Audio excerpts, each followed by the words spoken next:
les jeunes, comment allez-vous? Bon, je sais, vous ne pouvez pas me répondre. Bon, j'espère que vous allez bien. Hein, on a déconfiné, donc j'espère que vous allez respirer un petit peu. Je vous propose cette semaine un petit cours en plus, une petite vidéo en plus sur la construction d'une fiche de révision qui concerne le programme de première. Hein, comme ça peut servir à tous les jeunes que je peux connaître. Donc, le programme de première concerne les genres littéraires et les types de textes. Donc, on va faire une fiche sur ces deux chapitres très importants, deux choses absolument à savoir. Alors, avant de se lancer dans la construction de ces fiches, il faut quand même distinguer différentes notions, notamment savoir distinguer l'auteur et le narrateur. L'auteur, c'est celui qui écrit l'histoire et le narrateur, c'est celui qui raconte l'histoire. Alors, il faut aussi savoir que l'auteur, si c'est la même personne que le narrateur, c'est ce qu'on appelle alors une autobiographie. Hein, c'est le cas notamment de Jean-Jacques Rousseau qui a écrit les Confessions, par exemple. Hein, on retrouve, là je fais appel au programme du début de première, autobiographie, dans ce mot, on a auto qui veut dire soi-même, bio qui veut dire vie, et graphie qui veut dire écriture. Donc une autobiographie, c'est l'écriture de soi-même, de sa propre vie, par soi-même. D'accord ? Voilà, donc il faut bien distinguer auteur-narrateur, et si c'est les deux, une autobiographie. Et puis, il faut aussi distinguer la notion de protagoniste que nous avons vu aussi ensemble cette année. Le protagoniste d'une histoire, c'est le personnage principal. D'accord? Donc, auteur, celui qui écrit l'histoire, narrateur, celui qui raconte l'histoire, et le protagoniste, celui qui vit l'histoire. D'accord? Après, il faut, avant de se lancer dans la construction de ces fiches, il faut aussi bien connaître la notion de paratexte, qu'on a vu cette année ensemble aussi. Donc le paratexte, ce sont toutes les informations qui nous informent sur le texte et qui se trouvent autour du texte. Donc voilà, une fois les bases posées, on peut se lancer dans la fiche les genres littéraires. Donc attention, je sors un petit tableau magique. Donc je reviens, je suis là, vous inquiétez pas. Donc les genres littéraires. Hein, vous avez vu avec moi cette année qu'il existait 3 genres littéraires. Le genre littéraire, le roman, la poésie et le théâtre. 3 genres littéraires. On retient bien 3 genres littéraires, roman, poésie, théâtre. Et comment est-ce qu'on montre qu'un texte est un extrait de roman, un extrait d'un poème ou un extrait d'une pièce de théâtre? Eh bien, il y a différents indices d'écriture qui existent. Pour le roman, c'est très simple, c'est toujours écrit en prose. La prose, vous devez aussi savoir ce que c'est.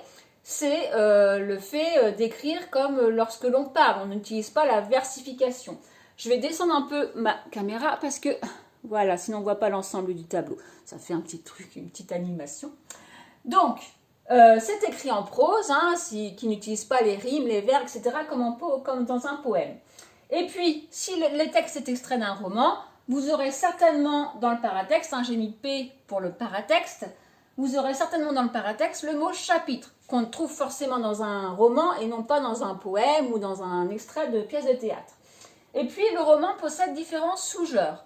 Il existe le conte, la nouvelle. D'ailleurs, cette année, en première, on a vu la nouvelle Coco de Maupassant.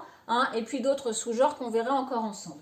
Et puis, pour la poésie, si vous avez un poème à étudier et qu'il faut montrer que c'est un poème, alors vous savez qu'il faut parler des strophes. Vous savez qu'il existe différentes strophes, le distique, le tercé, quatrain, quintile, sisin, pardon.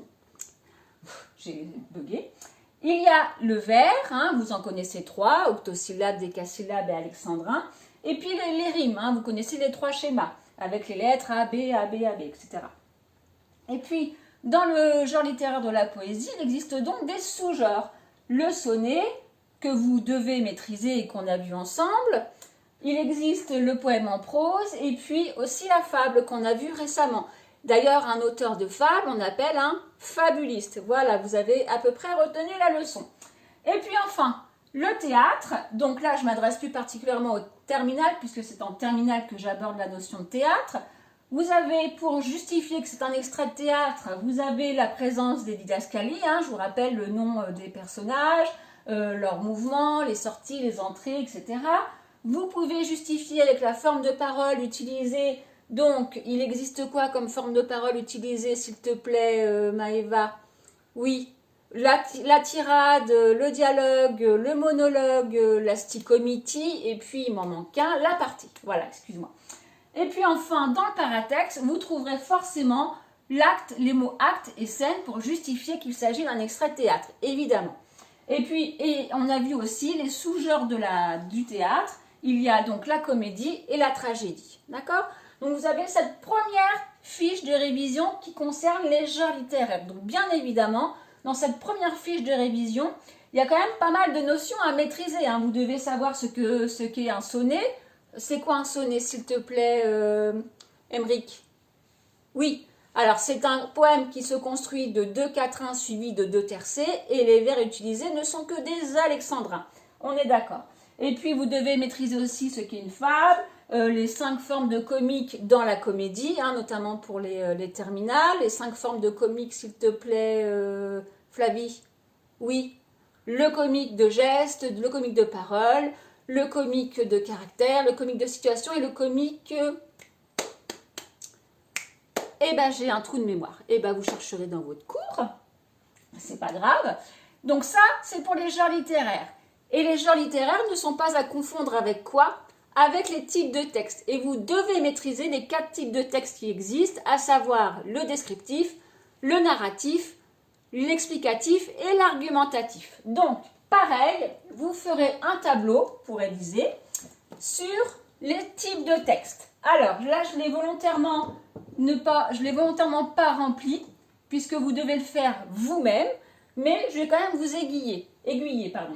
Donc, les types de textes, on va faire une première colonne sur les types de textes, une deuxième sur les objectifs, une troisième sur les indices d'écriture et une quatrième sur les exemples.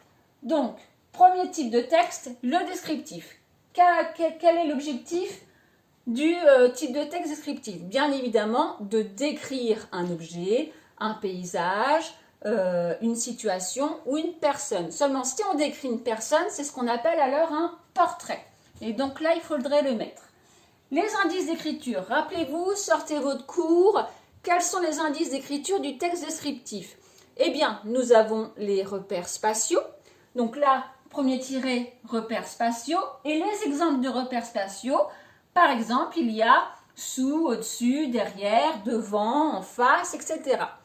Deuxième indice d'écriture du texte descriptif. On a par exemple les champs lexicaux. Donc bien évidemment, il faut connaître la définition d'un champ lexical. Un champ lexical, s'il te plaît, c'est quoi, Céline? C'est évidemment l'ensemble des mots qui se rapportent à un même thème. Donc, le champ lexical ici, et en exemple, vous me trouvez un champ lexical de votre choix. Troisième indice d'écriture du texte descriptif, on a beaucoup d'adjectifs descriptifs ou adjectifs qualificatifs. Donc beau, joli, moche, sympathique, etc. Après les repères spatiaux, les adjectifs, la présence d'un ou plusieurs champs lexicaux, on a aussi dans un texte descriptif l'emploi des temps particuliers, c'est soit le présent ou l'imparfait. Donc là, en exemple, vous pouvez mettre quelques verbes conjugués. Et pareil, vous tirez après un grand trait, vous faites le texte narratif et vous mettez les indices d'écriture qu'on a vus en cours avec des exemples. Pareil pour l'explicatif, pareil pour l'argumentatif. Alors j'insiste un peu sur le texte argumentatif parce que c'est celui qui tombe le plus souvent au baccalauréat. Il faut bien comprendre qu'il y a forcément la thèse, puis les arguments sont illustrés par des exemples.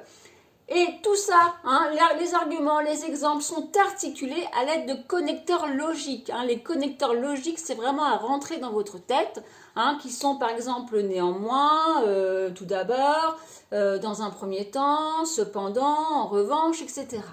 Et puis l'utilisation du présent qui est beaucoup plus simple pour argumenter, puisqu'un texte argumentatif sert à convaincre le lecteur. L'autre, on veut lui faire changer son opinion ou le mettre en colère, ça dépend. Et donc le présent est d'autant plus facile à utiliser. Voilà. Donc vous avez en travail personnel à faire une fiche sur les genres littéraires, à faire une fiche sur les types de textes, et puis pourquoi pas une fiche avec tous les mots de vocabulaire, tout le vocabulaire à savoir, paratexte, fable, fabuliste, sonnet, champ lexical, etc. Il y a plein de mots qui sont écrits dans les tableaux, dans les fiches, mais que vous devez maîtriser. Voilà, j'espère que cette petite vidéo vous sera utile. En attendant, profitez bien, essayez de respirer un petit peu après ces 2 mois par 2 mois confinés, hein, il n'y a pas d'autre mot. Voilà, bah, je vous embrasse fort hein, maintenant. Et puis, je vous dis à très très vite et à bientôt.